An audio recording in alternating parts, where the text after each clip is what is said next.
Donc, les groupes de maison. En fait, ça va bien si il y a suffisamment de personnes qui connaissent bien leur Bible. Mais si jamais il y a des personnes qui prennent la tête du groupe de maison et qui ont l'apparence de bien connaître la Bible, mais ne la connaissent au final pas si bien que ça peut créer des gros dégâts. Et attention aux gens qui pourraient imposer un légalisme qu'ils ne pourraient pas imposer à l'Église. Attention. Moi, j'en ai fait les frais. C'est-à-dire qu'il faut vraiment se rappeler que c'est le Saint-Esprit qui change les gens. Et ça sert à rien de dire aux gens, oui, tu ne sais pas te repentir assez, oui, tu aimes encore ta drogue, ah mais arrête de parler de Jésus parce que en fait, tu ne te comportes pas comme une chrétienne. Ah ben ça sert à quelque chose hein, d'étudier la Bible puisque tu es encore dépendante à la drogue et aux tentatives de suicide. Attention, parce que moi, alors d'un côté, je remercie beaucoup cette famille qui m'a pris vraiment en amour, je pense. Et ils ont voulu bien faire et ils m'ont recueilli après une tentative de suicide. Mais en fait, comme ils sont plus que parfaits, enfin, je veux dire, ils s'imposent beaucoup de perfection à eux-mêmes. Donc, ils pensent que c'est comme ça qu'il faut faire. Sauf que ils en oublient les Écritures et que c'est pas les êtres humains qui changent les êtres humains. Hein. Moi, en tant qu'être humain évangéliste, je suis très consciente que c'est le Saint-Esprit qui convainc. Moi, je suis là pour annoncer l'évangile, mais c'est le Saint-Esprit qui convainc. Et ce n'est pas moi. Voilà. Et en fait, on ne peut pas se faire le sauveur d'une personne.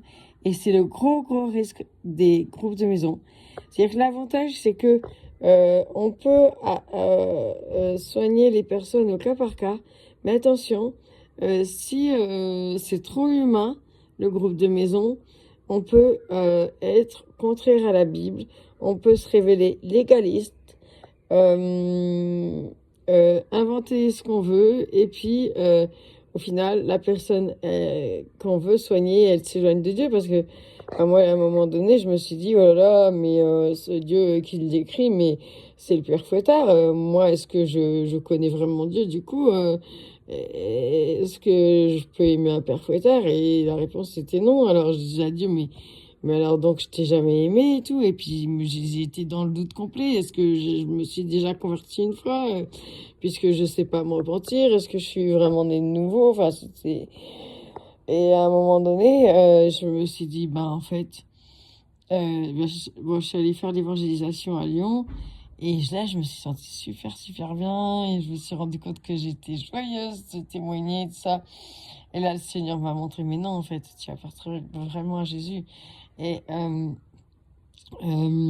et je me suis réveillée à un moment donné, comme je vous dis, souvent Dieu me parle dans un souffle. Et vous savez, le moment où on est en train de se réveiller, mais on n'est pas complètement réveillé.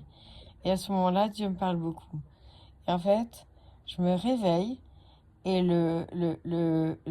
la première pensée qui s'impose à moi, c'est il n'y a plus aucune condamnation pour ceux qui sont en Jésus-Christ. Et plus de condamnation, ça veut dire plus aucune, pas une seule.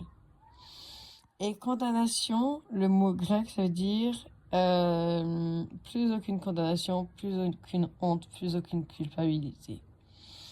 Et là, ça m'a réveillée par rapport au groupe de maison dans lequel je croyais vraiment avoir trouvé ma famille.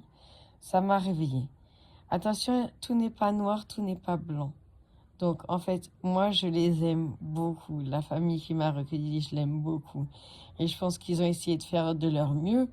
Mais je pense qu'ils veulent trop faire les choses de façon humaine. Même s'ils mettent Jésus au centre dans leur vie, pour aider les autres, c'est encore trop humain. J'espère qu'ils progresseront parce qu'ils sont vraiment, vraiment géniaux. Et je pense qu'ils ont la capacité d'aider. Mais s'ils laissent pas faire le Saint-Esprit en premier, et je pense que ça va pas le faire du tout. Ça peut détruire les gens. Voilà. Donc voilà, on a vraiment ce risque qu'il y ait un gourou qui prenne la tête et puis du groupe de maison. Et là, ça devient plus du tout évangélique.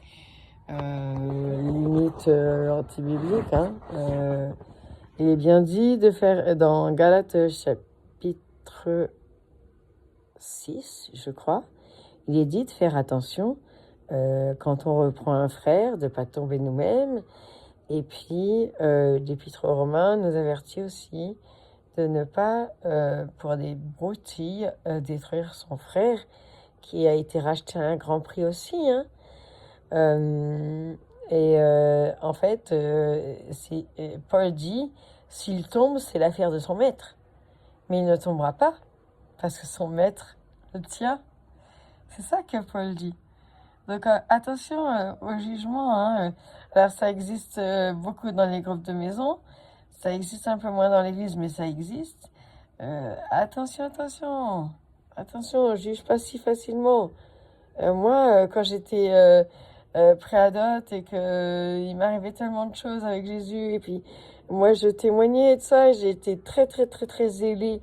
Et quand je voyais que les gens répondaient pas avec autant d'enthousiasme que moi aux zèles que j'avais, je me disais mais je comprends pas et tout. Et puis moi j'allais à l'église 4 fois, 5 fois par semaine. Et on m'avait dit, Sandra, ça te passera avec l'âge et tout ça. Et moi, je me suis dit, mais non, ça m'arrivera jamais, tout ça. Et en fait, je suis tombée plus bas que ces personnes. C'est-à-dire, autant j'étais zélée pour l'évangile et pour mon Dieu, autant je suis devenue zélée pour le diable, autant je suis devenue zélée pour l'addiction. Donc, je veux dire que...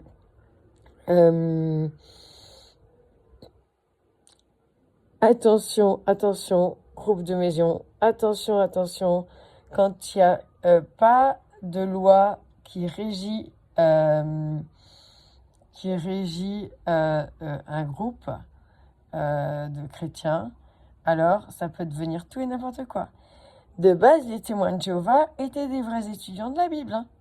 Ils se sont éloignés parce qu'il y a un mec qui est rentré qui est devenu un gourou. Voilà. Et Mahomet, c'est pareil. Je veux dire, il a entendu, ça se voit vraiment dans le Coran, qu'il a entendu la tradition orale juive, c'est-à-dire le bouche à oreille de ce qui s'est passé dans l'Ancien Testament. Et ça se voit aussi qu'il a rencontré des chrétiens, parce que il dit des choses très intéressantes sur Jésus. Voilà. Mais il n'avait pas toute la compréhension, mais quand même, on peut percevoir la Bible un peu dans le Coran. Voilà, juste que c'est un peu modifié, déformé. Voilà, il a fait l'évangile à sa sauce. Mais du coup, on perd la divinité de Christ. Et c'est toujours ce qu'on perd quand on crée d'autres religions. Voilà, je me suis éloignée. Mais alors, vous habituerez, hein, j'espère. C'est que le matin, quand je viens juste de prendre ma Ritaline et qu'elle ne fait pas encore complètement effet, ça veut dire que je suis complètement hyperactive et puis mon haut potentiel intellectuel me perd parce que du coup, je commence une idée et puis là, la pensée en arborescence, vous regarderez sur Internet. C'est-à-dire que le haut potentiel n'arrive pas à penser qu'à une seule chose en même temps. Il pense comme un arbre. C'est-à-dire une idée fait pousser plein d'autres branches. Et du coup, parfois, je suis difficile à suivre. Voilà. Donc, j'espère que vous me pardonnerez en fait, quand je pars en live comme ça. Mais je pense aussi que quand je pars en live comme ça, comme je prie vraiment pour être loin de l'esprit, notamment pour ces vidéos, je me dis que quelque part, voilà, si dans les méandres de ma pensée, Dieu peut vous parler aussi, je pense. Donc je laisse aussi faire tout ça.